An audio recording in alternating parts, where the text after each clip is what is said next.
יברכך אדוני וישמרך. 할렐루야. 예, 바레크카 아도나이 베이시메레카. 오늘도 전능하신 하나님께서 여러분에게 복을 주시고 여러분을 지켜주시기를 축복합니다. 오늘의 만나 여덟 번째 시간, 예수 그리스도께서 이 땅에 오신 이후 두 번째 시간입니다. 제목의 말씀은 사망의 땅에 생명을 주러 오셨다 라는 제목입니다. 본문은 마태복음 4장 16절, 이사야서 9장 2절, 요한계시록 21장 3절에서 4절 말씀입니다. 오늘의 본문 말씀 마태복음 4장 16절입니다. 흑암에 앉은 백성이 큰 빛을 보았고 사망의 땅과 그늘에 앉은 자들에게 빛이 비추었도다 하였느니라. 마태복음 4장의 이 말씀은 이사야서 9장 2절 예언의 성취입니다. 이사야서 9장 2절, 흑암에 행하던 백성이 큰 빛을 보고 사망의 그늘진 땅에 거주하던 자에게 빛이 비치도다. 요한계시록 21장 3절에서 4절 말씀, 내가 들으니 보좌에서 큰 음성이 나서 이르되 보라, 하나님의 장막이 사람들과 함께 있음에 하나님이 그들과 함께 계시리니 그들은 하나님의 백성이 되고 하나님은 친히 그들과 함께 계셔서 모든 눈물을 그 눈에서 닦아주시니 다시는 사망이 없고 애통하는 것이나 곡하는 것이나 아픈 것이 다시 있지 아니하리니 처음 것들이 다 지나갔음이로라. 아멘. 사랑하는 성도 여러분, 기독교에는 네 가지 큰 뉴스가 있습니다. 그 첫 번째 것이 예수 그리스도께서 처녀의 몸에서 태어났다는 동정녀 탄생입니다. 이것은 우리에게 큰 뉴스입니다. 예수 그리스도께서 왜 처녀의 몸에서 탄생하셨는가? 그것은 바로 첫째 아담, 그 아담의 후손으로 태어나지 않기 위함입니다. 아담의 후손으로 태어나면 원죄를 가지고 나기 때문에 날 때부터 죄인이 되는 것입니다. 그래서 우리 예수 그리스도께서는 나실 때에 아담의 후손으로 나지 않기 위하여 동정녀 탄생, 처녀의 몸에서 탄생하신 것입니다. 그리고 두 번째 뉴스는 예수 그리스도께서는 죄 없는 삶을 33년 동안 사셨다는 것입니다. 죄 없는 삶을 사셨다는 것은 율법을 다 지키셨다는 뜻이고 죄가 없다는 뜻이고, 그리고 그 죄 없는 삶을 통하여 율법을 다 지키는 삶을 통하여 우리에게 입혀줄 의를 획득하셨다는 뜻입니다. 그리고 세 번째 사건은 죄 없으신 예수 그리스도께서 십자가에서 죽으셨다는 것입니다. 십자가, 나무는 저주를 상징하는 것이고 그분의 죽으심은 바로 우리를 대신하여 우리를 위하여 죽으심입니다. 그래서 이것이 우리에게 큰 뉴스요, 복음이 되는 것입니다. 그 다음에 중요한 것이 바로 3일 만에 부활하심입니다. 예수 그리스도의 부활이 있어야 복음이 완성이 되는 것입니다. 그래서 고린도전서 15장 17절에 이런 말씀이 있습니다. 그리스도께서 다시 살아나신 일이 없으면 너희의 믿음도 헛되고 너희가 여전히 죄 가운데 있을 것이요. 많은 그리스도인들이 우리의 죄가 예수님께서 십자가에 달려 돌아가실 때 또는 다 이루었다 할 때에, 또 성경에 보면은 휘장이 찢어졌다 할 때에 우리 죄가 없어졌다고 그렇게 믿고 있는데 그것은 틀린 말입니다. 바로 예수 그리스도께서 3일 만에 부활하실 때 우리의 죄가 사하여진 것입니다. 왜 그런가 하면 예수님의 탄생, 죄 없는 삶, 십자가의 죽으심은 바로 하나님 아버지께서 명하신 그 말씀, 대속의 삶과 대속의 죽음을 위하여 이 땅에 오셨는데 그분이 이것을 다 순종하셨고, 이렇게 부활시키심은 하나님 아버지께서 내 아들아, 내가 명한 이 대속의 삶과 죽음을 네가 잘 살았구나 라는 것을 인정하는 사건이 바로 이 부활 사건입니다. 이 부분은 뒷부분 본론에서 더 자세히 살펴보도록 하겠습니다. 기억할 것은 우리의 죄가 예수님이 부활하심으로 사하여졌다는 것 기억하시기 바랍니다. 예수님이 2000년 전에 오신 이 땅이 왜 사망의 땅입니까? 그것은 바로 우리가 잘 아는 바와 같이 첫째 아담의 범죄로 죄가 들어왔고 이 죄로 오염된 이 땅과 또 인생과 만물은 다 죽음이 되었다는 것입니다. 이 사망에 이른 인생과 이 만물이 거하고 있는 이 땅이 바로 죽음의 땅이라는 것입니다. 에베소서 2장 1절에 그는 허물과 죄로 죽었던 너희를 살리셨도다. 생명이신 예수 그리스도 안에 들어오는 자에게는 이 새 생명을 하나님께서 주시는데, 새 생명 얻기 전에 우리 인생의 상태는 허물과 죄로 죽었던 송장이었다는 것입니다. 시신이었다는 것입니다. 그리고 그 인생들이 발을 딛고 있는 이 지구 땅은 바로 죽음의 땅, 사망의 땅이었다라고 말씀하시고 있습니다. 그래서 생명이신 예수 그리스도께서 이 땅에 오셨다는 것은 생명이신 예수 그리스도께서 사망의 땅, 죽음의 땅을 찾아오셨다라고 말씀하는 것입니다. 생명이신 예수 그리스도께서 오신 이 사망의 땅, 이 죽음의 땅이 어떻게 이렇게 사망의 땅, 죽음의 땅이 되었습니까? 우리가 잘 아는 바와 같이 창세기 3장에서 아담과 하와가 하나님의 말씀을 어기고 선악과를 따먹을 때 바로 이 저주가, 이 사망이 임하였던 것입니다. 먼저 땅에 임한 사망, 땅에 임한 저주를 살펴보겠습니다. 창세기 3장 16절에 아담에게 이르시되 내가 내 아내의 말을 듣고 내가 네게 먹지 말라 한 나무의 열매를 먹었은즉 땅은 너로 말미암아 저주를 받고 너는 내 평생에 수고하여야 그 소산을 먹으리라. 여러분, 우리가 매일 밟고 살아가는 이 땅이 이렇게 저주를 받았다는 것입니다.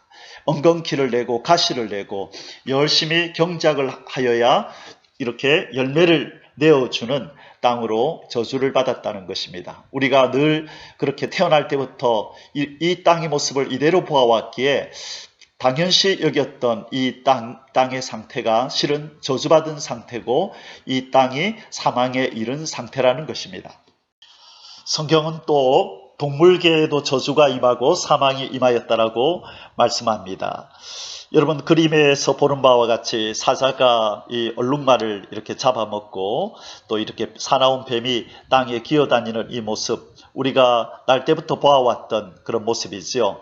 그러나 이 모습은 바로 처음부터 하나님이 의도했던 이런 모습이 아니라는 것입니다. 저주받은 모습이고 이들의 이 창조 때의 생명이 죽임을 당하여서 사망에 이른 동물들의 이런 모습이라는 것입니다. 이들도 창조의 목적을 잃어버리고 지금 사망의 행위를, 죽음의 행위를 하고 있는 것입니다. 창세기 3장 14절에 이에 대해서 성경은 이렇게 말씀합니다. 여호와 하나님이 뱀에게 이르시되 내가 이렇게 하였으니 내가 모든 가축과 들의 모든 짐승보다 더욱 저주를 받아 배로 다니고 살아있는 동안 흙을 먹을지니라. 자, 이 말씀에서 우리가 알 수 있는 것은 무엇입니까? 이 뱀이 기어다니고 하는 것은 바로 저주받은 모습 때문이라는 것입니다. 그런데 또 성경은 말씀하기를 이 뱀은 다른 모든 가축과 들의 모든 짐승보다 더욱 저주를 받았다는, 이 더욱 저주를 받았다는 이 말씀을 우리는 기억해야 합니다. 이 뱀뿐만 아니라 모든 가축, 집에서 기르는 이 동물들과 들의 모든 짐승, 야생 동물들도 저주를 받아서 지금의 모습이 되었다는 것입니다. 서로 잡아먹고 죽이고 빼앗고 이런 삶이 처음부터 하나님이 의도했던 삶이 아니라 이들이 바로 저주받은 모습이요, 이들이 바로 사망에 이른 모습이라는 것입니다. 사랑하는 성도 여러분, 이 세상을 창조하신 우리 하나님께서 듣고 싶어 하시는 소리가 있으실 것입니다. 그것은 바로 하나님의 피조물들의 창조주를 향한 찬송소리, 또 우리 하나님의 백성들이 하나님을 향하여 올려드리는 기도와 또 예배하는 소리, 그리고 하나님을 사랑한다고 고백하는 이 사랑의 소리들을 기뻐하실 것입니다. 그러나 창조주께서 제일 듣기 싫어하는 소리가 있는데 바로 그것은 곡소리입니다. 하나님의 형상대로 만든 그 고귀한 인생, 그 고귀한 생명인 인생이 죽어서 썩어져가는 그 소리, 이 곡소리를 우리 하나님께서는 제일 듣기 싫어하시고 이 소리를 들을 때마다 슬퍼하시리라 믿습니다. 이러한 곡소리가 끊이지 않는 이 사망의 땅에 예수 그리스도께서 오셨습니다. 예수 그리스도께서 오신 이 사건을, 그 이유를 히브리서 2장 14절 15절에서는 이렇게 말씀합니다. 자녀들은 혈과 육에 속하였음에 그도 또한 같은 모양으로 혈과 육을 함께 지니심은 죽음을 통하여 죽음의 세력을 잡은 자 곧 마귀를 멸하시며 또 죽기를 무서워함으로 한평생 매여 종로로 타는 모든 자들을 놓아주려 하심이니. 아멘. 우리 인생은 이 죽음을 두려워한다고 성경은 말씀하고 있습니다. 우리는 그러합니다. 사람들은 죽기를 두려워하는 것입니다. 왜 인간이 두려워하고 무서워하느냐? 그것은 바로 죽기 싫어서입니다. 그래서 생명이신 예수 그리스도께서 이 죽음을 두려워하여 평생의 이 마귀에게 사로잡혀 종로로 타는 인생들을 구원하시기 위하여 생명이신 예수 그리스도가 이 사망의 땅에 내려오셨다라고 성경은 말씀하고 있습니다. 이 생명이신 예수 그리스도로 말미암아 이 사망의 땅이, 이 죽음의 땅이 이제 생명의 땅으로 바뀌게 되는 역사가 시작된 것입니다. 이 생명의 역사를 시작하신 우리 주 예수 그리스도를 찬양합니다. 할렐루야. 생명이신 예수 그리스도께서 시작하신 이 생명의 역사가 이제 마무리가 될 때에, 완성이 될 때에 우리 주님이 다시 오셔서 이제 이 생명의 역사를 완성할 때에 이 땅의 상태는 바로 이러한 모습이 될 것이라고 요한계시록 21장 3절에서 4절에서 말씀하고 있습니다. 내가 들으니 보좌에서 큰 음성이 나서 이르되 보라, 하나님의 장막이 사람들과 함께 있음에 하나님이 그들과 함께 계시리니 그들은 하나님의 백성이 되고 하나님은 친히 그들과 함께 계셔서 모든 눈물을 그 눈에서 닦아주시니 다시는 사망이 없고 애통하는 것이나 곡하는 것이나 아픈 것이 다시 있지 아니하리니 처음 것들이 다 지나갔음이로라. 보좌에 앉으신 이가 이르시되 보라, 내가 만물을 새롭게 하노라 하시고 또 이르시되 이 말은 신실하고 참되니 기록하라 하시고. 아멘. 예수 그리스도를 통하여 시작된 이 새 생명의 역사, 회복의 역사, 재창조의 역사가 완성되는 그날에 우리 하나님께서 우리 인생들과 함께 하실 것이라 말씀합니다. 그리고 우리의 눈에서 눈물을 닦아주시고 다시는 사망이 없도록, 다시는 애통하는 것이나 곡하는 이 곡소리가 들리지 않도록 하시겠다고 하나님께서는 말씀하시고 약속하시고 계신 것입니다. 이 말씀이 반드시 이루어져서 이 사망의 땅이 생명의 땅으로, 기쁨과 즐거움의 땅으로 바뀔 것을 믿습니다. 아멘. 사랑하는 성도 여러분, 온 땅에 창궐한 이 코로나 바이러스로 인하여서 많이 생활하기 힘드시고 또 두렵기도 하고 그러시죠. 여러분 기억나십니까? 한 1년 반 전에 이 코로나가 막 창궐하기 시작했을 때 이 온 세상을 덮었던 그 공포, 참으로 큰 공포가 온 세상을 덮었었습니다. 그러나 이 코로나가 장기화되면서, 이 코로나 시국이 장기화되면서 처음에 가졌던 그 공포는 서서히 잊혀지고 이제는 면역이 되어서 이제는 마스크를 쓰고 살아가는 것을 당연하게 받아들이고 이제는 1000명 이상이 이렇게 확진이 되어도 그냥 저 멀리 강 건너 불 보듯이 나와 상관이 없는 것처럼 그렇게 생각하며 살아가고 있는 것이 바로 우리 인간의 모습입니다. 이것이 바로 인간입니다. 처음에 그런 일을 당했을 때는 어떻게 이런 일이 있을까라고 공포에 떨지만 그러나 하루 이틀 또 한 달, 두 달 이렇게 시간이 지나면 그것을 그대로 자연스럽게 받아들이고 적응하며 살아가는 것입니다. 여러분 이와 마찬가지로 아담이 에덴 동산에서 범죄한 이후에 처음으로 인간이 병에 걸리고 또 사망에 이르는 일이 일어났습니다. 이 생명의 땅에서 사망이 발생한 것입니다. 얼마나 그들이 처음에 이 사망을 목격했을 때 두렵고 공포스럽고 참 당황스러웠겠습니까? 그러나 여러분 지금 우리의 모습은 어떻습니까? 누가 죽었다 그러면 인간이 당연히 태어나서 병들고 죽는 것이지 생로병사, 태어나고 늙고 병들고 죽는 것이 인간사 아닌가라고 하며 당연히 여기며 살아가고 있습니다. 여러분 이상하지 않은가요? 하나님이 처음 만들었던 에덴 동산, 이 지구 땅은 이 생로병사, 이 병사가 없었습니다. 그런데 왜 우리는 이렇게 하나님의 백성이라고 하면서도 이 생로병사를 자연스럽게 받아들이고 살아가고 있을까요?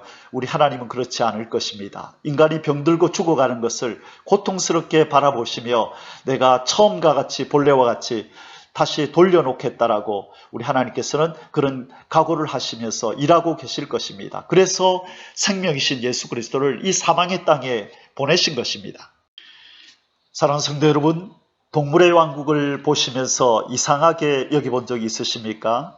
이 힘센 짐승이 약한 짐승을 잡아서 먹는 이 양육 강식의 이 동물의 세계를 이게 바로 생태계지 뭐, 이 세상은 원래 그렇지, 동물의 세계가 그렇지 뭐라고 자연스럽게 받아들이십니까? 사랑하는 성도 여러분, 원래 하나님이 지으셨던 이 세상에 사는 동물들의 세계는 그렇지 않았습니다. 이 사나운 짐승들이 풀을 먹고 사는 그런 세상이었다고 성경은 말씀하고 있습니다. 그런데 왜 이렇게 되었습니까? 바로 인간의 범죄 때문에 우리 앞에서 읽었던 우리 말씀처럼 이 땅도 저주받고 이 동물들도 저주를 받아서 바로 이렇게 하나님의 창조의 목적이 깨어지고 이들은 약한 자를 잡아먹어야만 사는 이렇게 사납게 포악스럽게 성격이 변해버린 이 저주가, 이 죽음이 이들에게도 임하였다는 것입니다. 여러분, 진정 하나님을 믿는 백성이라면, 하나님이 하시는 일을 우리가 알고 있다면 바로 이 동물의 왕국에서 보이는 이런 모습에 우리는 의아해야 합니다. 그리고 안타깝고 슬퍼해야 합니다.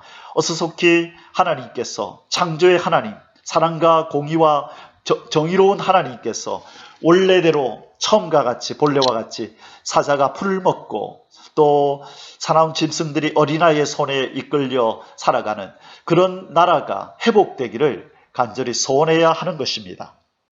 사랑하는 성도 여러분, 저는 이 세상에 살아가는 사람들을 보면서 가끔 이런 생각을 합니다. 이 사람들은 진정한 세상을 잃어버려서 저들이 재창조한 세상을 살고 있구나. 이게 무슨 말인가 하면 바로 하나님의 형상대로 창조함을 받은 우리 인간의 세상은 바로 하나님이었습니다. 하나님의 품이었고 하나님이 만든 그 온전했던 그 세상이 바로 우리의 세상이었습니다.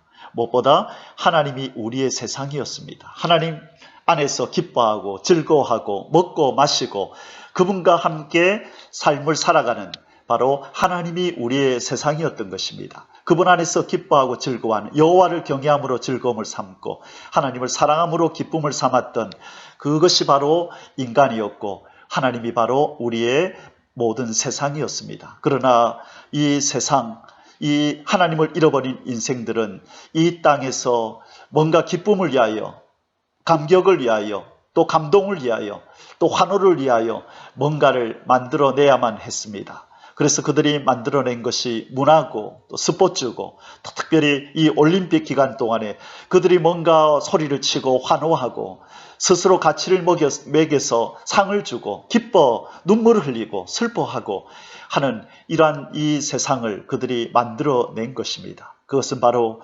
진정한 세상인 하나님을 잃어버렸기 때문입니다. 여러분, 우리의 진정한 세상인 이 하나님을 섬기는 우리는 어떠한 삶을 살아야 합니까? 이사야 43장 7절에 내 이름으로 불려지는 모든 자 곧 내가 내 영광을 위하여 창조한 자를 오게 하라. 그를 내가 지었고 그를 내가 만들었느니라. 창조주 하나님의 영광을 위하여 사는 것이 바로 세상을 바로 사는 것이고 진정한 세상을 소유하고 사는 것이라는 것입니다. 시편 73편 28절에 하나님께 가까이 함이 내게 복이라. 하나님께 가까이함이 내게 복이라. 시편 기자의 복은 바로 하나님을 가까이하는 것입니다. 바로 그의 세상인 하나님을 가까이함이 그의 행복이었다는 것입니다. 그러나 오늘 이 세상은 이 생명이신 이 세상이신 하나님을 잃어버린 자들이 재창조한 이 죽음의 세상, 이 세상의 죄악된 세상, 하나님이 싫어하는 일을 행하면서도 그들은 기뻐하고 즐거워하는 이런 새로운 세상을 지금 우리가 밟고 있는 것입니다. 하나님께서 이제 이 인간이 재창조한 이 죄악된 세상을 심판하시고 이 하나님께서 참된 세상이신 하나님이 다스리는 그 나라를, 그 세상을 다시 창조하시겠다고 말씀하고 계시는 것입니다. 이 일이 반드시 속히 이루어질 것을 믿습니다. 아멘. 그래서 하나님께서는 바로 인간이 재창조한 하나님이 없는 세상, 이 세상을 사랑하지 말라고 성경은 말씀하고 있는 것입니다. 요한일서 2장 15절에 이 세상이나 세상에 있는 것들을 사랑하지 말라. 누구든지 세상을 사랑하면 아버지의 사랑이 그 안에 있지 아니하니. 여러분, 우리 예수 믿는 사람이 문화를 즐길 수 없습니까? 스포츠를 즐길 수 없습니까? 아니, 그런 뜻이 아닙니다. 하나님이 없이 행하는 그 모든 것들이 바로 죄고, 그것이 바로 인간들이, 죄인이 재창조한 세상이라는 것입니다. 하나님께서 지금 이 세상이나 세상에 있는 것들을 사랑하지 말라는 것은 그런 의미입니다. 우리가 하나님을 섬기고 하나님과 함께 행할 때에 문화활동, 스포츠 활동, 그 외의 모든 인간의 활동들은 복된 것이고 인간에게 주신 하나님의 복을 누리는 것입니다. 그러나 하나님이 없는 참된 세상이 없이 살아가는 모든 인생들의 이 땅에서의 행위와 행동과 그들의 활동들은 다 죄가 되는 것이고 다 하나님을 떠난 인간이 재창조한 세상을 또 그 안에 있는 것들을 사랑하는 것이 되는 것입니다. 여러분, 이 말씀은 무슨 뜻입니까? 세상에서 기쁨을 찾지 말라. 세상에서 즐거움을 찾지 말라. 내가 너희의 세상이고 내가 너희의 기쁨이다 라고 하나님이 우리에게 말씀하고 있는 것입니다. 그러므로 이 사망의 땅에서 생명이신 예수 그리스도로 말미암아 생명을 얻은 자와 아직까지 그렇지 못한 사망에 매여 있는 자의 차이점이 무엇입니까? 골로새서 3장 1절 2절에서 그 차이를 말씀하고 있습니다. 그러므로 너희가 그리스도와 함께 다시 살리심을 받았으면 위의 것을 찾으라. 거기는 그리스도께서 하나님 우편에 앉아 계시느니라. 위의 것을 생각하고 땅의 것을 생각하지 말라. 아멘. 무슨 뜻입니까? 우리가 생명이신 예수님을 통하여 이 사망의 땅에서 새 생명을 얻은 자라면, 하늘의 시민권을 얻은 자라면 위의 것을 찾는다는 것입니다. 위의 생명, 위의 세상, 우리의 참 세상이신 하나님을 찾으며 그 하나님이 계신 곳을, 우리의 본향을 바라보며 사는 삶으로 변화된다는 것입니다. 우리가 진정 거듭난 새 생명인가 아닌가는 바로 이로써 구별이 된다는 것입니다. 우리의 모든 관심사가 우리의 본향, 우리의 참 세상이신 하나님이 계신 곳을 바라보고 그곳에 들어갈 날을 기다리며 이 땅에서 나그네와 행인 같은 삶을 사는 사람, 그 사람은 바로 새 생명을 얻은 자요 하나님으로 세상을 삼는 자이고, 그렇지 않고 지금도 여전히 땅의 것을 생각하고 땅의 것에 연연하고 땅의 머리를 박고 땅의 것을 취하려고 애쓰고 수고하고 있는 사람이라면 비록 그가 성도라는 이름표는 붙이고 살지 몰라도 그는 아직 새 생명을 얻은 자가 아니고 하나님을 세상으로 여기며 사는 자가 아니라고 성경은 말씀하고 있습니다. 이제 우리의 생명이신 예수 그리스도의 죽으심과 무덤에서 부활하신 사건을 좀 생각하며 생명의 주 예수님을 묵상하겠습니다. 여러분, 마태복음 23장 27절에 이런 말씀이 있습니다. 화 있을진저 외식하는 서기관들과 바리새인들이여 회칠한 무덤 같으니 겉으로는 아름답게 보이나 그 안에는 죽은 사람의 뼈와 모든 더러운 것이 가득하도다. 요한복음 11장 39절에서요. 예수께서 이르시되 돌을 옮겨 놓으라 하시니 그 죽은 자의 누이 마르다가 이르되 주여 죽은 지가 나흘이 되었음에 벌써 냄새가 나나이다. 아멘. 여러분, 이 사망의 땅의 상징이 무엇입니까? 바로 그것은 무덤입니다. 이 시체들이 누워있는 그 무덤이 바로 이 땅이 사망의 땅인 것을 말해주고 있습니다. 이 무덤은 두려움의 상징이요, 무서움의 상징이요, 더러움의 상징인 것입니다. 바로 예수 그리스도께서는 이 외식하는 서기관들과 바리새인들을 향하여 이 회칠한 무덤 같으니라고 하시며 그들을 질책하고 책망하고 계십니다. 겉으로는 번드르하게 아름답게 보이나 그 안에는 죽은 사람의 뼈와 모든 더러운 것이 가득하도다. 이것이 바로 하나님을 떠난 사망의 땅에 살아가는 사망에 이른 자의 모습입니다. 바로 무덤 같다는 것입니다. 겉은 번지르하나 그 속에 하나님께 속한 것은 하나도 없고 다 죽음이 되고 다 더러움이 되고 썩은 뼈의 냄새가 펄펄 나는 그런 무덤과 같은 존재가 되었다라고 성경은 말씀하고 있는 것입니다. 바로 우리 인간의 모습이 그렇고 이 동물계와 식물계가 그렇고 바로 우리가 밟고 있는 이 땅이 바로 무덤이 되었다라고 성경은 말씀하고 있습니다. 그래서 생명이신 예수님이 오신 것입니다. 이 죽은 사람의 뼈와 모든 더러운 것이 가득한 것 같은 우리의 이 심령을 하나님이 거하시는 성전으로 바꾸기 위하여 이 죽음으로 가득한 이 땅을 생명으로 가득한 땅으로 바꾸기 위하여 생명이신 창조주 하나님께서 인간의 몸을 입고 이 땅에 오신 것입니다. 사랑하는 성도 여러분, 예수님께서 이 땅에 사실 때에 눈물을 흘리신 경우가 있었다는 걸 혹시 아십니까? 누가복음 19장 41절에서 44절에 보면 이런 말씀이 있습니다. 가까이 오사 성을 보시고 우시며 이르시되 너도 오늘 평화에 관한 일을 알았더라면 좋을 뻔하였거니와 지금 내 눈에 숨겨졌도다. 날이 이를지라 너의 원수들이 토둔을 쌓고 너를 둘러 사면으로 가두고 또 너와 및 그 가운데 있는 내 자식들을 땅에 메어치며 돌 하나도 도리에 남기지 아니하리니 이는 내가 보살핌 받는 날을 알지 못함을 인함이니라. 아멘. 이제 곧 무너지게 될 로마에 의해서 멸망을 받게 될 것을 미리 아시고 이렇게 애원하시면서 성을 보시고 우셨다라고 말씀하고 있습니다. 그런데 오늘 예수님께서 또 우시는 장면이 나타나는데 바로 요한복음 11장 32절에서 38절 우리가 잘 아는 이 바로 나사로의 무덤에서 예수님이 우시는 장면입니다. 제가 우리 목사님들과 또 신학생들과 함께 이 원어 공부를 히브리 헬라어를 공부하면서 질문을 많이 합니다. 왜 예수님께서 이 나사로의 무덤 앞에서 우셨을까요? 라고 물으면 대답이 제각기입니다. 여러분도 한번 생각해 보십시오.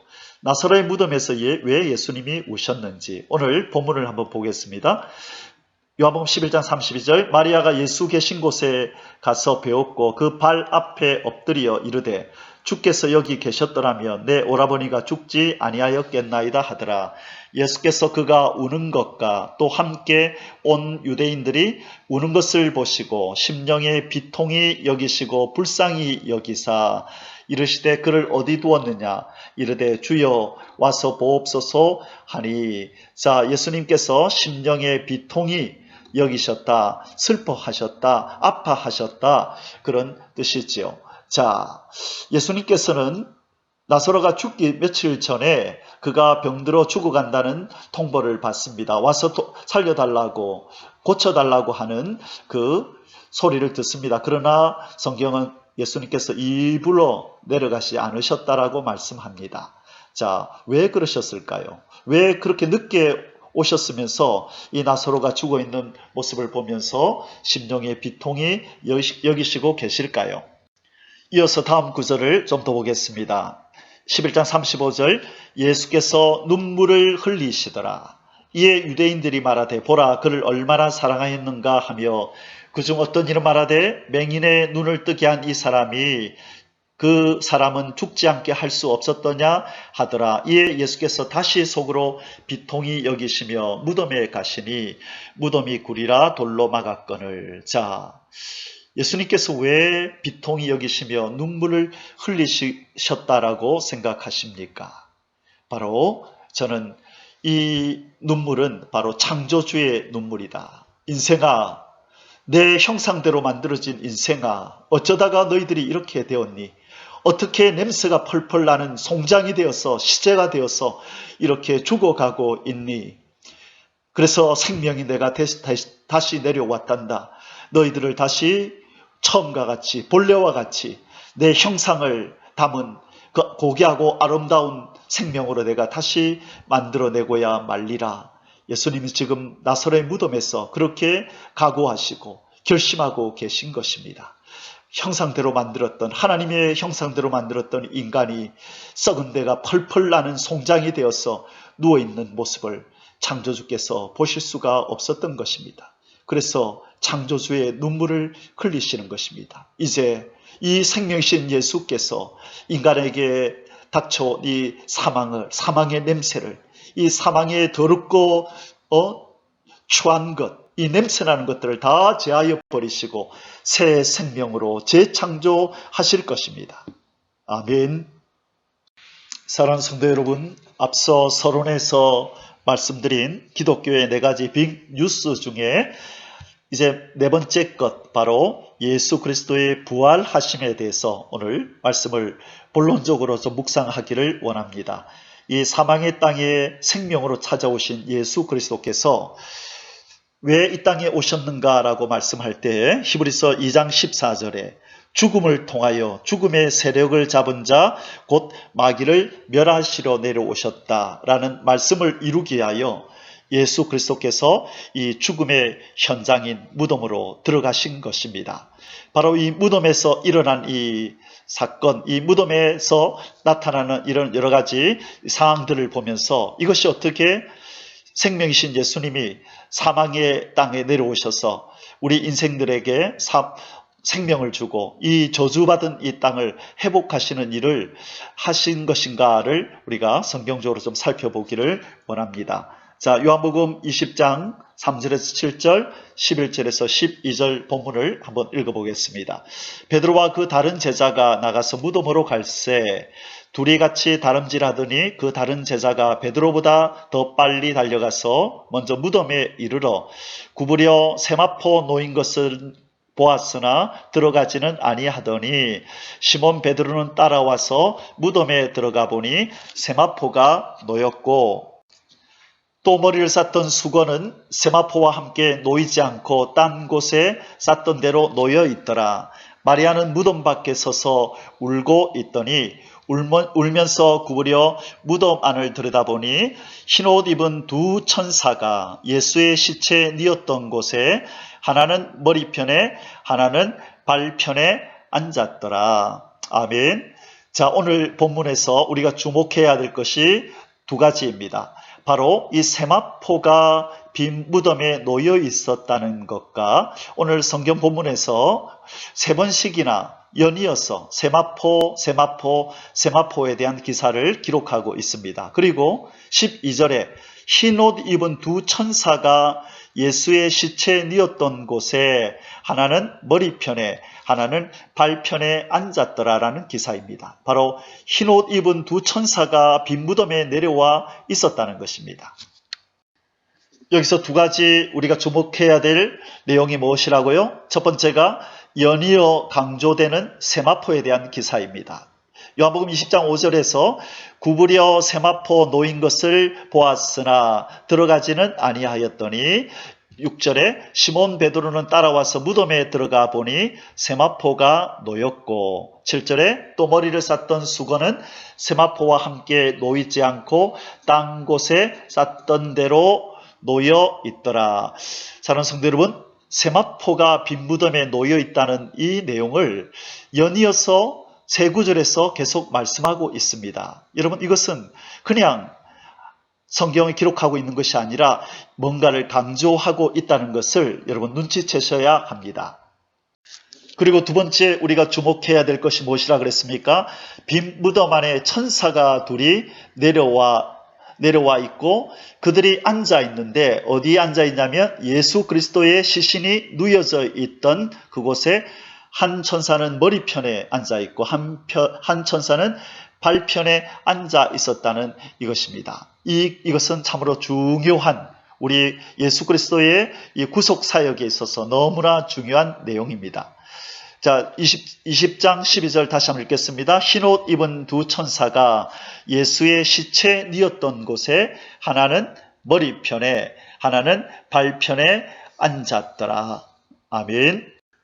왜 우리는 두 가지를 주목했었을까요? 세마포와 이 두 천사가 그 무덤에 내려와서 예수 시신을 누였던 곳 머리편과 발편에 앉아 있었더라. 이 두 가지를 우리가 주목한 이유는 바로 이 무덤 속의 상황이 레위기서 16장에 나오는 바로 대속죄일의 사건과 관련이 있다는 것입니다. 구약의 대제사장이 1년에 한 번 7월 10일 날 지성소에 들어가서 제사를 드리는 이 장면과 우리의 대제사장이신 예수 그리스도께서 바로 자기 몸을 희생 제물로 삼아 하나님 앞에 대속죄일의 제사를 드리는 것이라는 것입니다. 이 두 사건은 바로 아주 밀접한 관계가 있다는 것입니다.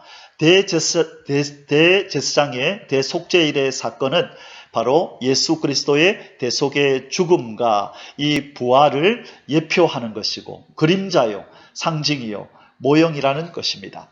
레위기 16장 2절에서 4절 말씀을 한번 같이 읽겠습니다.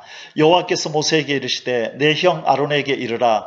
성소의 휘장 안 법궤 위 속죄소 앞에 아무 때나 들어오지 말라. 그리하여 죽지 않도록 하라. 이는 내가 구름 가운데에서 속죄소 위에 나타남이니라. 자, 하나님이 어디 나타나신다고요?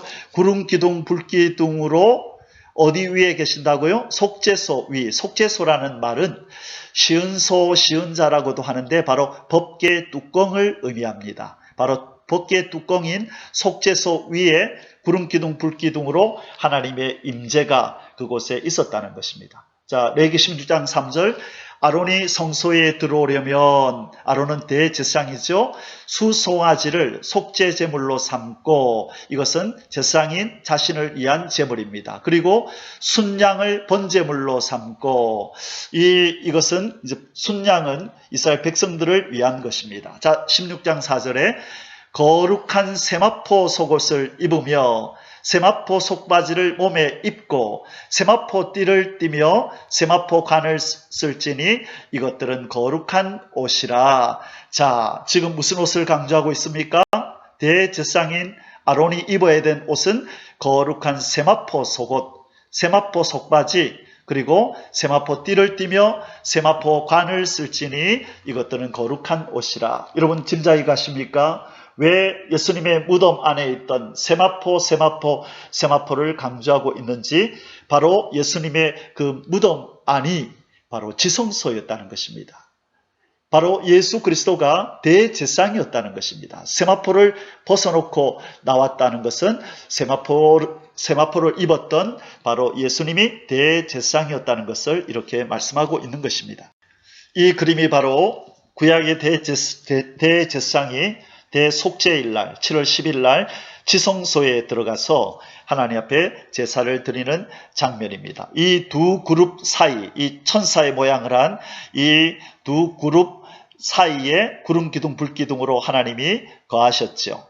그리고 이 안에 들어가는 이 대제사장은 이 하나님의 구름기둥 불기둥 가운데 임재해 계신 하나님을 직접 보지 않기 위해서 제일 먼저 향을 피워서 이 연막탄을 피우는 것 같은 효과로 하나님의 임재를 직접 보지 않았던 것입니다. 바로 이것이 바로 대속죄일날 제사를 드리는 장면입니다. 그리고 천사들이 앉아있는 바로 이 뚜껑을 속죄소라, 시은자라, 시은소라 이렇게 부릅니다. 그래서 이 대제사장이 가지고 들어간 송아지와 염소의 피를 바로 이 뚜껑 위에다가 하나님이 거하시는, 하나님의 임재가 거하시는 이 뚜껑 위, 속죄소 위에다가 그 피를 뿌렸던 것입니다.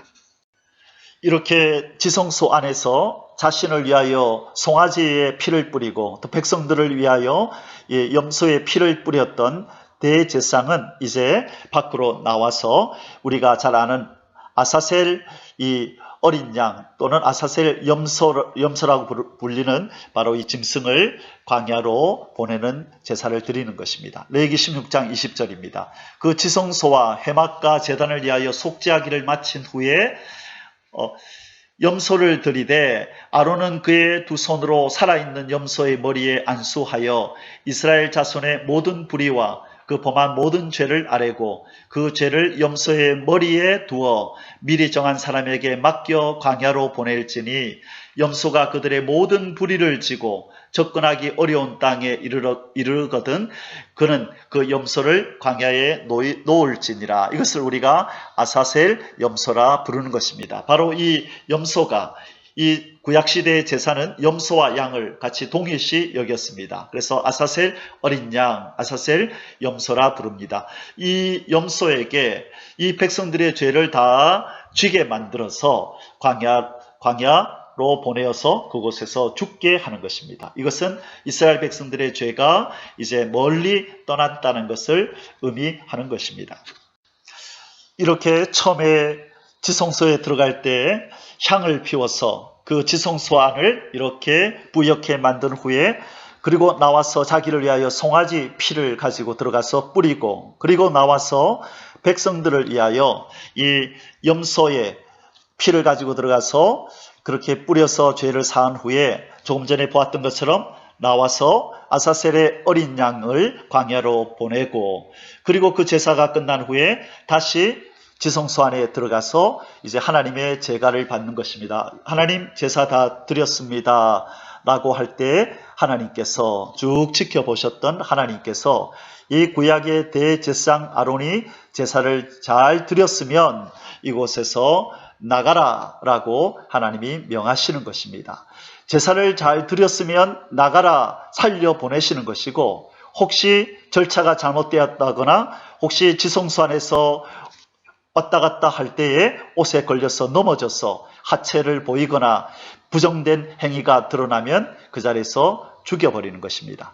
그러면 그 제사장, 대제사장이 살아나오지 못했다는 것은 그날 드렸던 제사가 연락되지 않았다는 것이고, 그러면 그들 이스라엘 백성의 죄가 여전히 남아 있는 것입니다. 그래서 밖에서는 지금 이스라엘 백성들이 자기들의 대제사장인 이 아론이 무사히 제사를 마치고 나오기를 기다리고 있는 것입니다. 그가 대제사장이 살아나와야 바로 그들의 죄가 사하여졌다는 증거가 되는 것입니다. 하나님이 그들의 죄를 사했다는 증거가 되는 것입니다. 바로 그것이 예수 그리스도가 무덤에서 대제사장으로서 이제 자기의 몸을 가지고 제사를 드렸기에 그가 시신으로 누워 있었던 것입니다. 이제 그분이 무덤에서 살아나온다는 것은 대제사장이신 예수님이 제사를 잘 마치고 나왔다는 것입니다. 하나님이 살려 보냈다는 것입니다. 그래서 그것을 부활이라고 부르는데, 그 부활이 있어야만 그분이 우리를 위하여 드렸던 제사가 하나님 앞에 연락되는 것이 되고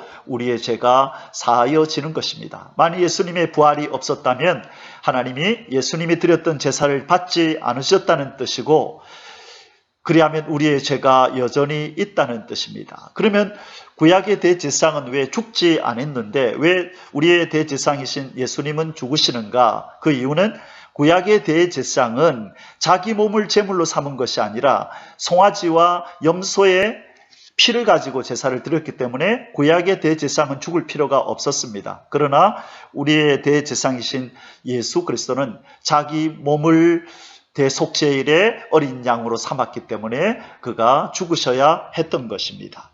이 귀한 은혜를 우리에게 베풀어 주신 예수 그리스도, 우리의 생명이신 주님을 찬양합니다. 할렐루야. 모든 성도들은 이스라엘 백성이 광야를 지나는 동안에 하나님께서 구름 기둥과 불 기둥으로 그들을 인도하셨다는 걸 잘 알고 있습니다. 그리고 구름 기둥과 불 기둥이 멈추는 그곳에 이스라엘 백성들은 천막을 치고 또 성소를 세우고 그곳에 정착해 있어야 했습니다. 그런데 많은 성도들은 이 구름 기둥, 불 기둥이 어디에서 솟아올랐을까? 라고 하는 질문에 선뜻 대답을 하지 못합니다. 오늘 아래 나와 있는 이 그림처럼요, 이 구름 기둥이 바로 저 지성소 부근에서 이렇게 구름 기둥이 올라와 있는 모습을 보게 됩니다. 그 지성소 안으로 들어가 보면 이 구름 기둥, 불 기둥이 어디서 나왔냐면 바로 이 속죄소 위 두 그룹 사이에 바로 이 법궤 뚜껑인 속죄소 위에, 그 위에 하나님의 임재를 상징하는 구름 기둥과 불 기둥이 거기에 서 있었던 것을 우리는 알게 됩니다. 이에 대해서 우리 하나님께서 출애굽기 25장에서 이렇게 말씀하십니다.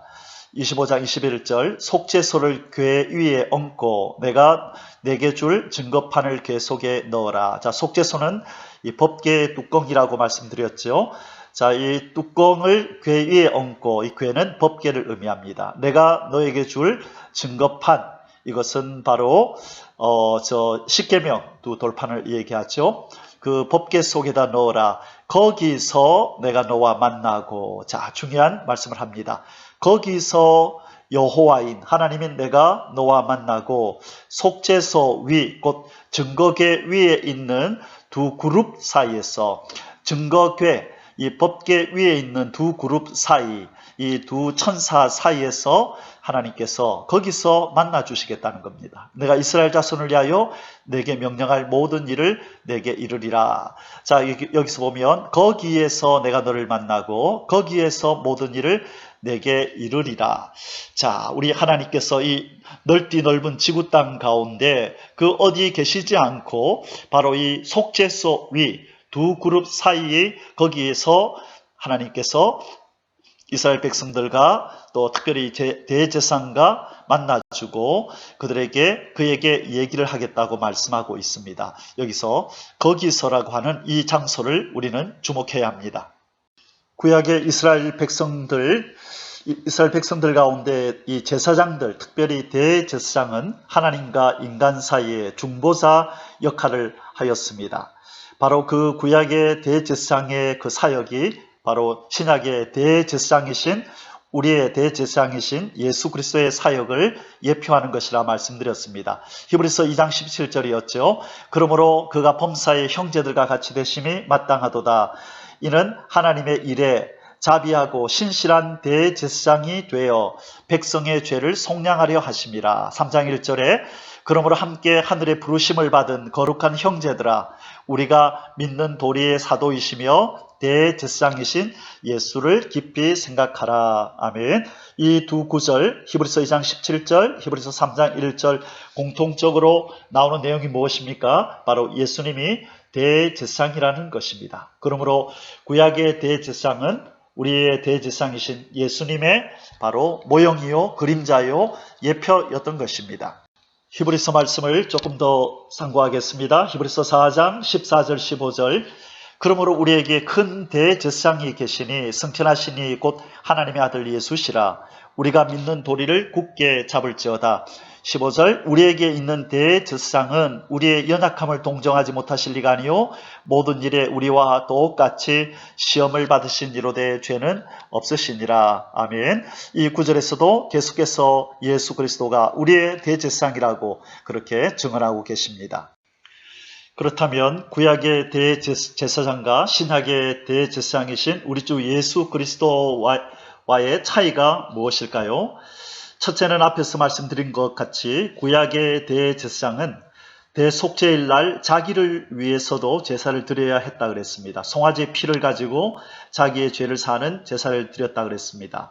그러나 예수 그리스도는 단번에 제사를 한 번만에 제사를 끝냈다고 말씀하십니다. 이것은 자기 자신은 죄가 없기 때문에 예수님은 본인을 위해서는 제사 드릴 필요가 없고 죄인들을 위해서 제사를 드린 것입니다. 그리고 그 단번에라는 말은 또한 우리 자기 백성, 하나님께서 예수 그리스도에게 주신 자기 백성을 위하여 과거와 현재와 미래의 죄까지 단번에 제사를 드리시고 올라가셨다는 것입니다. 자, 그리고 두 번째, 구약의 대제사장과 신약의 우리의 대제사장 예수 그리스도와의 차이는 뭐냐면요.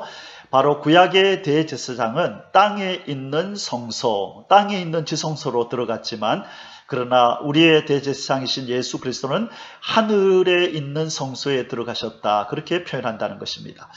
히브리서 8장 5절과 9장 23절에 보면 그런 말씀이 있죠. 이 땅에 있는 성소는 하늘에 있는 것의 그림자요 모형이라. 하나님이 모세에게 이렇게 성막을 지으라 할 때에 하늘에 있는 것을 보여주면서 이 땅에다 지으라 하셨다는 것입니다. 그러므로 이 땅에 세워진 성막은 하늘에 있는 것의 모형과 그림자다. 그래서 오늘 히브리서 9장 24절에서 이렇게 말씀하는 겁니다. 그리스도께서는 참것의 그림자인 손으로 만든 성소에 들어가지 아니하시고 바로 그 하늘에 들어가사 이제 우리를 위하여 하나님 앞에 나타나시고 참것의 그림자, 그러니까 하늘에 있는 참 성소의 그림자인 손으로 만든 성소에 우리 예수님은 들어가지 아니하셨다. 이렇게 말씀하고 있다는 것입니다. 그래서 대제사장의 차원이 다르고 또 제물의 차원이 다른 것입니다.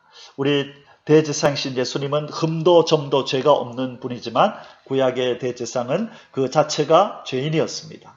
그리고 예수 그리스도께서 드린 그 제물은 바로 자기 몸을 제물로 삼으셨지만 그러나 구약의 대제사장은 그 양과 소의 그 피로 제물을 삼은 것이 다른 것입니다. 그러므로 예수 그리스도의 이 빈 무덤에서 발견된 이 세마포는 바로 예수 그리스도가 대제사장임을 대제사장이심을 말씀해 주는 것임의 분명해졌습니다. 구약의 대제사장이 자기 사역을 다 마치고 세마포옷을 벗어두고 나오듯이 예수 그리스도께서 대제사장으로서의 사역을 마치시고 세마포를 벗어놓고 나왔다는 것입니다. 레위기 16장 4절에 거룩한 세마포 속옷을 입으며 세마포 속바지를 몸에 입고 세마포 띠를 띠며 세마포 간을 쓸지니 이것들은 거룩한 옷이라. 자, 우리 이 대제사장이 이 사역을 대속죄 사역을 마치면 어떻게 했다고요? 이 세마포 옷들을 거기 벗어두고 나왔다. 바로 그 일을 예수 그리스도 우리의 대제사장이 지금 그 무덤 속에서 행하신 것입니다. 사랑하는 성도 여러분, 구약의 대제사장이 대속죄일날 지성소에서 제사를 드리는 그 장면을 통해서 하나님이 우리에게 무엇을 말씀해 주시고 싶어 하셨습니까? 바로 내가 너희들 가운데 거하기를 원한다. 그러나 아무데나 내가 있지 않을 것이고 바로 거기에 있을 것이다. 거기는 어디냐? 바로 두 그룹 사이, 속죄소 위, 증거궤 위에 있는 두 그룹 사이, 바로 속죄소, 시은소, 시은자 위에 있을 것이다. 그렇게 말씀합니다. 자, 거기서가 어디라고요? 두 그룹 천사 사이, 바로 법궤 뚜껑 위입니다. 여러분, 그러면 이 법궤 뚜껑 위가 어떤 곳이기에 하나님께서 거기 계십니까? 우리가 알 수 있는 것은 바로 그 법궤 뚜껑 밑에 그 법궤 안에는 하나님의 증거 돌판, 그 십계명의 돌판이 들었다는 것이고, 그리고 하나님이 계신 거기인 그 속죄소 위에는 바로 소의 피와 염소의 피가 뿌려진, 피가 묻어 있는 곳이라는 것입니다. 이것이 바로 하나님께서 우리에게 주시고자 하는 메시지입니다. 나는 아무 곳에나 있지 아니하다. 바로 이 두 가지 조건이 만족되어야 내가 그곳에 거할 것이다. 내 법, 나의 율법, 내 말씀이 있는 곳, 그곳에 내가 있을 것이고, 그리고 그 율법을 어긴 자들의 죄의 대가로 생명이 뿌려진 곳, 생명이 드려진 곳, 그래서 생명을 상징하는 피가 뿌려져서 죄가 용서된 바로 그 위에 내가 있을 것이다 라고 하는 것을 구약의 대속죄 제사를 통하여 우리 인생들에게 말씀해 주고 있는 것입니다. 이제 우리는 오늘 묵상의 중요한 결론에 이제 이르렀습니다. 자, 하나님이 계셨던 거기, 이 두 그룹 사이, 다시 말해 이 법궤의 덮개인 속죄소, 시은소, 시은자는 바로 어디일까요? 그곳이 바로 예수 그리스도를 상징한다는 것입니다. 그 덮개 자체가 바로 두 그룹이 이렇게 앉아있는 그 법궤의 뚜껑이 바로 예수 그리스도를 상징한다는 것입니다. 바로 피가 뿌려진 그곳이 바로 피 흘리고 죽으시는 바로 예수 그리스도의 몸을 상징하는 것이고, 바로 그 피 뿌린 그 덮개가 그 안에 있는 율법의 저주를 이렇게 가리고 덮고 달래고 있다는 것입니다. 제가 중요한 단어들을 몇 가지 말씀드렸습니다. 예수 그리스도의 보혈은 우리의 죄를 씻는다라는 개념으로 우리가 늘 생각해오고 말해왔는데요. 예수 그리스도의 보혈은 우리의 죄를 씻을 뿐만 아니라 우리의 죄를 가리우고 또 우리의 죄를 덮고 우리의 죄, 곧 율법의 요구를 달래는 역할을 하는 것이 예수 그리스도의 피입니다. 율법이 죄인을 향하여 죄싹 사망을 내놓아라, 죄싹 생명을 내놓아라 할 때 예수께서 자기의 피로 그 율법의 요구를 달래기 위하여 그 시은소, 속죄소 위에 뿌려진 것입니다. 그러므로 예수 그리스도의 대제사장적 사역은 바로 하나님이 거하시는 거기서 바로 거기를 만드는 사역이다, 이렇게 말씀드릴 수 있습니다. 이에 대해서 자세히 깊이 있게 설명해 주시는 신약의 구절이 있는데 바로 그것이 로마서 3장 25절입니다. 우리 같이 한번 읽겠습니다. 이 예수를 하나님이 그의 피로써 믿음으로 말미암는 화목제물로 세우셨으니 이는 하나님께서 길이 참으시는 중에 전에 지은 죄를 간과하심으로 자기의 의로우심을 나타내려 하심이니. 자, 예수님을 무슨 제물이라고 얘기하십니까? 화목제물. 적대감이 있는 어떤 쌍방 가운데에서 서로 화해시키고 화목하게 하기 위해서 죽는 제물이 바로 화목제물입니다. 하나님과 원수된 우리 사이에서 예수님이 화목제물이 되셨다는 것입니다. 자, 그런데 이 화목제물이라고 하는 이 단어의 헬라어 원어를 보면 놀라운 비밀이 이곳에 숨겨져 있습니다. 우리 계속해서 한번 살펴보겠습니다. 자, 로마서 3장 25절에 예수 그리스도가 우리의 화목제물이 되셨다라고 했는데요. 바로 이 화목제물이라는 말씀을 헬라어로 보면요, 힐라스테리온이라는 단어를 씁니다. 이 힐라스테리온이 화목제물이라는 뜻인데요. 이 헬라어 사전에 보면 이렇게 보충 설명을 해놨습니다. 이것은 속죄의 장소 또는 물건이다. 속죄 제물이다. 또는 특히 빨갛게 된 부분요, 성전에 있는 법궤의 덮개다, 시은소다. 자, 거기 보면요, place of propitiation.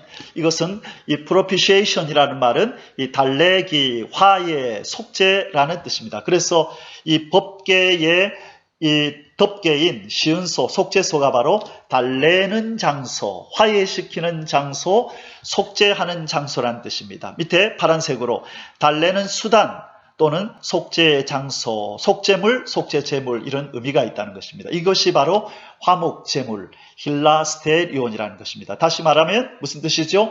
신약의 화목제물이라는 이 단어는 바로 구약의 지성소 안에 있었던 법궤 뚜껑인 바로 이 속죄소와 이름이 똑같다는 것입니다. 그러므로 화목제물이신 예수 그리스도가 바로 지성소 법궤 위에 있었던 두 그룹이 앉아 있었던, 그리고 양의 피와 또 송아지의 피가 뿌려졌던 그 덮개가 바로 화목제물이신 예수님을 상징했다는 것입니다. 이것은 무슨 말씀입니까? 그러므로 구름 기둥 불 기둥으로 그 속죄소 위에 두 그룹 사이에 거하셨던 그 하나님은 우리에게 뭘 얘기해 주십니까? 장차 내가 내 아들 위에 있을 것이다. 나를 만나기를 원하거든 내 아들에게로 나와라. 내 아들과 하나 되라. 나를 만나기를 원하면 내 아들에게로 와라. 나는 내 아들 위에서 너희를 만나고 너와 얘기할 것이다. 라는 것을 말씀해 주고 있다는 것입니다. 그러므로 신약의 화목제물이 되셨다는 것은 구약적으로 표현하면 우리의 시은소, 속죄소가 되었다는 뜻이 되는 것입니다. 할렐루야, 우리 주님을 찬양합니다. 자, 이 그림이 분명하게 우리에게 설명해 주고 있습니다. 여러분, 이 피 묻은 이 속죄소 위를 보십시오. 두 그룹이 이렇게 서로 마주보고 앉아 있는 이곳에 소의 피와 또 염소의 피를 뿌려서 그 안에 있는 율법의 저주, 죄값 내어놓아라, 사망 내어놓아라고 하는 율법의 요구, 율법의 저주를 달래고 있는 것입니다. 그것이 로마서 8장 3절에서 4절에 예수 그리스도의 죽으심으로 율법의 요구를 이루었다라고 말씀하고 있는 것입니다. 율법이 뭘 요구한다고요? 죄인을 향하여 사망 내놓아라. 죄의 삭은 사망이다. 사망 내어놓아라 라고 하는 요구를 바로 예수 그리스도가 자기의 몸으로 그 율법의 요구를 이루었음을 얘기하는 것입니다. 그러므로 이제 분명해지지요. 요한복음 20장에서 예수 그리스도의 무덤 안에 예수님이 누워있던 자리에 머리편에 발편에 천사들이 내려와 있었던 것은 바로 예수께서 누워있던 그 자리가 바로 속죄소였다. 이제는 더 이상 무덤이 아니라 사망의 땅, 두려움의 땅, 공포의 땅, 더러움의 땅인 무덤이 아니라 생명이신 예수 그리스도가 피 뿌리고 누우면 그 저주의 땅, 죽음의 땅이 생명의 땅, 생명이신 하나님이 내려오셔서 거하시는 땅이 된다는 것을 우리에게 보여주신다는 것입니다. 그러므로 누구든지 그 심령이 무덤같이 더럽고 추하고 사망이 되었다 할지라도 이 생명이신 우리의 속죄소가 되시고 우리 화목제가 되시는 이분을 우리의 심령으로 모실 때에 바로 거룩한 하나님이 성령으로 우리 가운데 구름기둥 불기둥으로 그렇게 임재하신다는 것입니다. 그래서 예수 그리스도를 영접함이 바로 이 속죄소를 우리 마음 가운데 모시는 것이요, 예수 그리스도를 모시는 것이 바로 속죄소 위에 거하시던 하나님을 모시는 것이 된다는 것입니다. 이 귀한 생명의 역사를 이루어 주신 우리 주 예수 그리스도를 찬양합니다. 할렐루야, 할렐루야.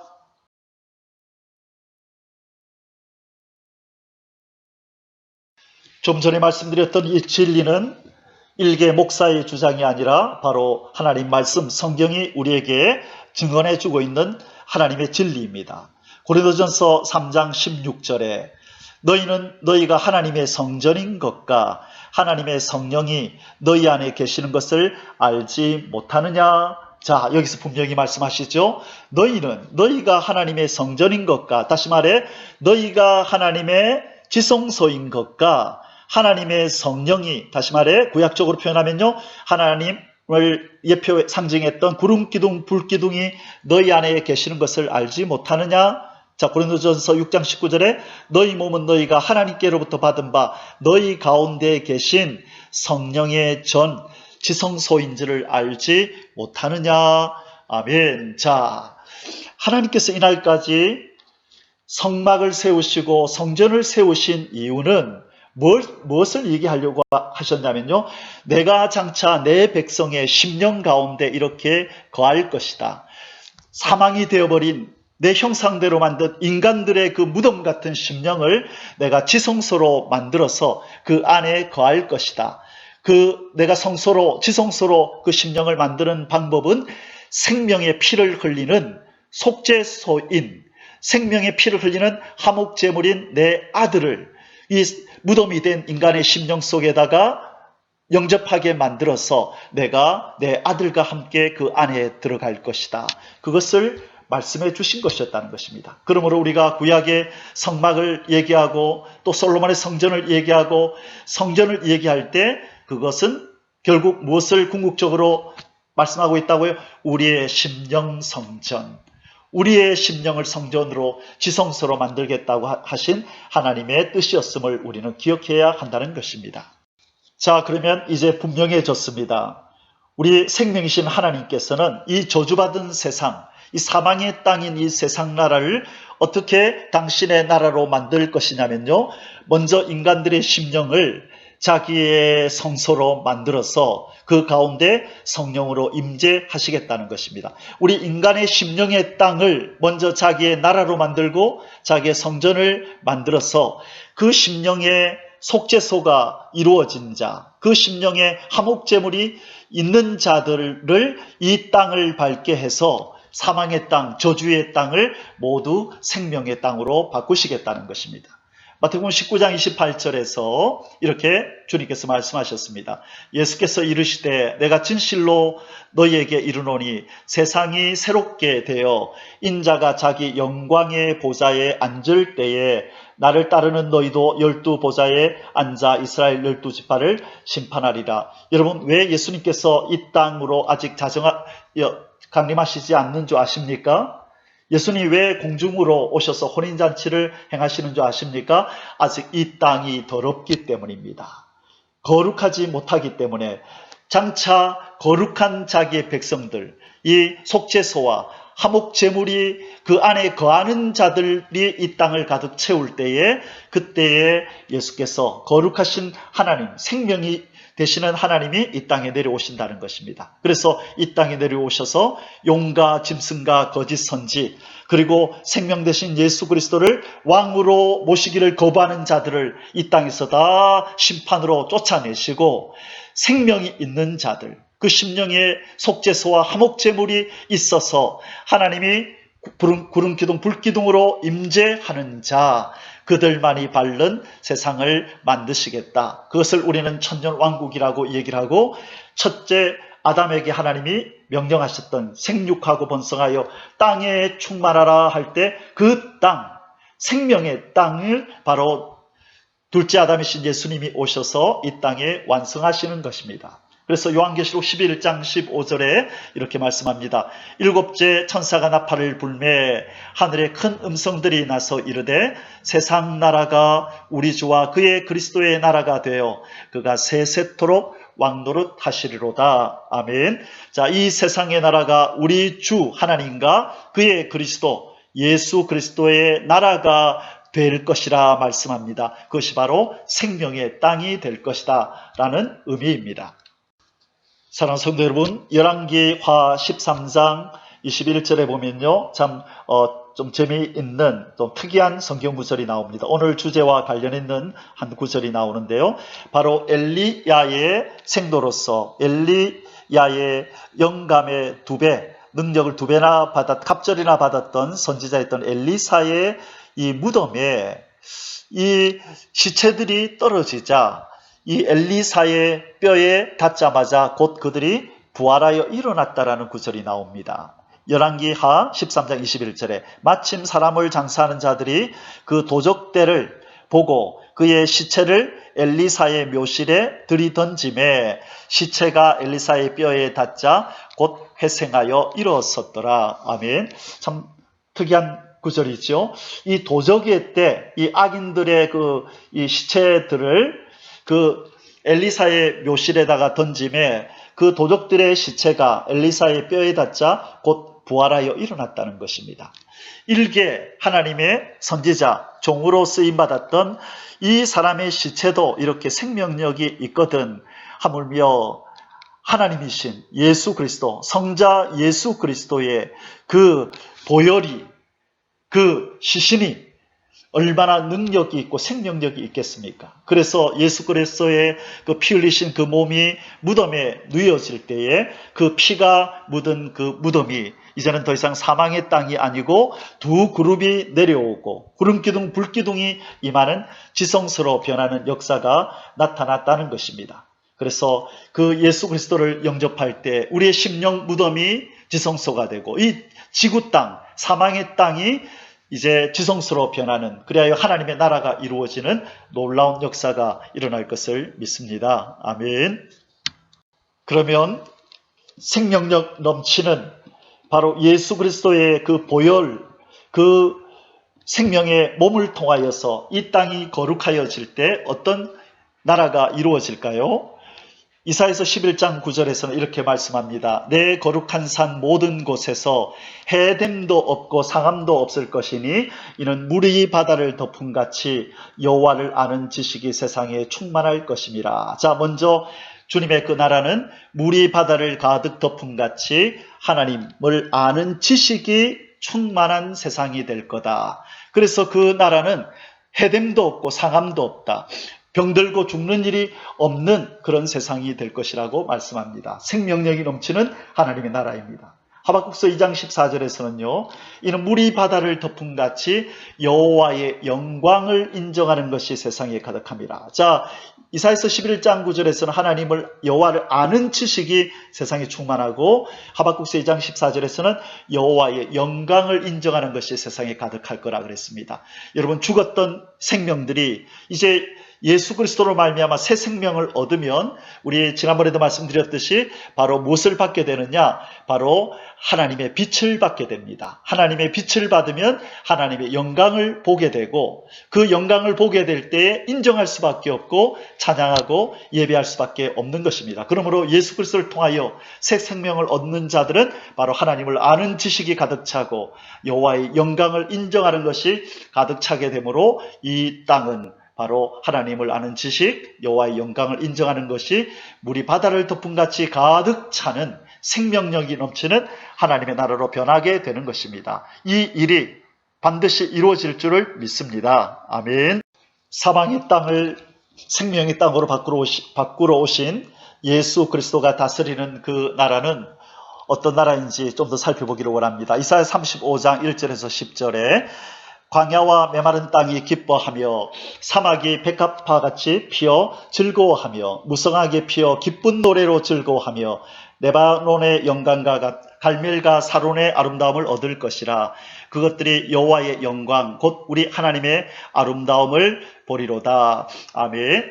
광야가 이제는 메마른 땅이, 이 척박한 광야가 이제는 기뻐하며 사막이 백합화같이, 백합화가 만발한 그 땅이 될 것이라 말씀하고 있습니다. 아름다움이 온 땅을 덮을 것이다. 여호와의 영광이 아름답게 이 땅에 펼쳐질 것이라고 말씀하고 있습니다.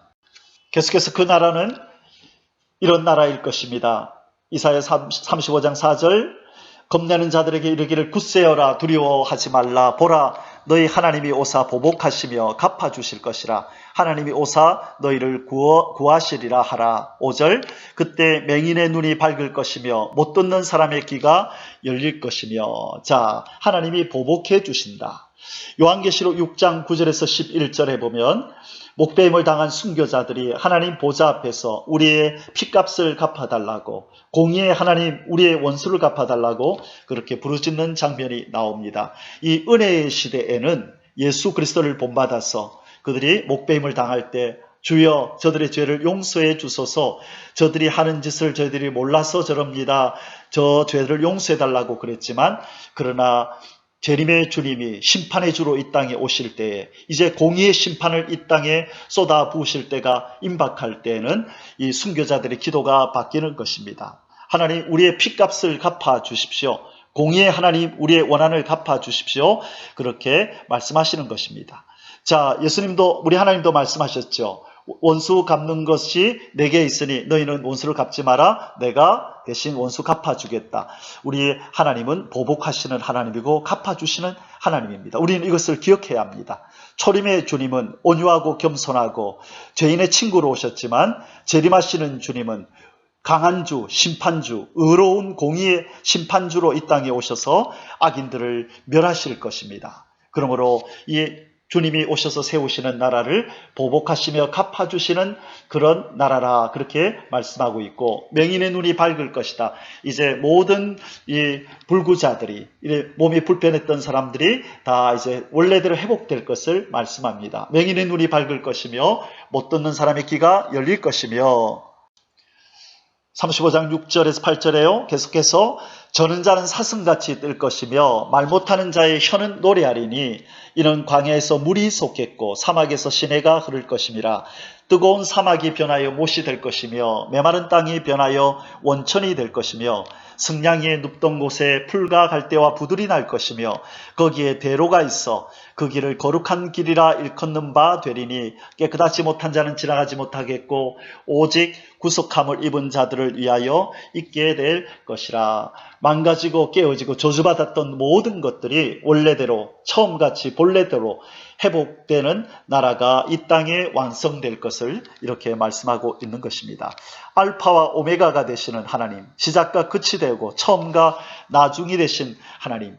이사야 14장 24절에 내가 생각한 것이 반드시 되며 내가 경영한 것을 반드시 이루리라 말씀하신 하나님이 이 에덴의 동산을 창조하시고 인간을 창조하시고 생육하고 번성하여 땅에 충만하라 그렇게 명하셨던 하나님이 반드시 그 날을 보고야 마실 것입니다. 바로 그 완성을 둘째 아담, 마지막 아담이신 예수 그리스도를 통하여 이렇게 하나님의 영광이 만발한 땅을 완성하시고 하나님을 아는 지식과 하나님의 영광을 아는 자로 이 땅을 가득 채울 때에 바로 에덴이 회복되는 것입니다. 할렐루야.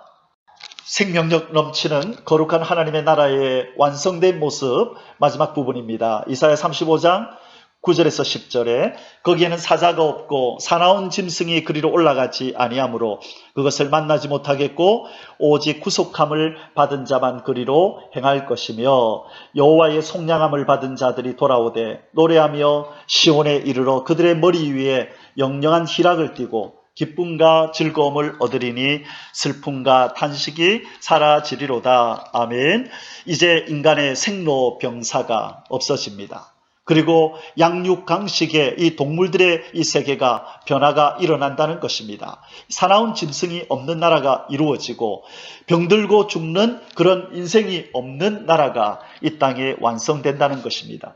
여러분, 이것이 꿈같이 여겨지십니까? 공상과학영화처럼 그렇게 들리십니까? 아닙니다. 창세기에서 하나님은 분명히 이런 나라를 만드셨었는데 죄로 말미암아, 이 선악과를 따먹는 불순종으로 말미암아 이 세상이 저주를 받아서 우리 인간은 병들고 죽어가고 저 동물들과 저 식물들이 탄식하고 고통하며 저렇게 신음하고 있는 것입니다. 반드시 하나님은 이 모습을 원래대로 돌려놓으실 것입니다. 이 창조의 역사를 시작하신 하나님이 결코 중단하거나 결코 포기하지 않으실 것입니다. 반드시 생명 되신 예수 그리스도를 이 땅에 다시 보내셔서 2000년 전에 시작하셨던 생명의 회복의 역사, 재창조의 역사를 완성하실 줄 믿습니다. 할렐루야. 주 안에서 사랑하는 성도 여러분, 죄로 말미암아 무덤과 같이 사망의 땅이 된 우리 인생의 심령과 이 세상 나라를 생명이신 예수 그리스도께서 2000년 전에 오셔서 생명을 이식하고 승천하셨습니다.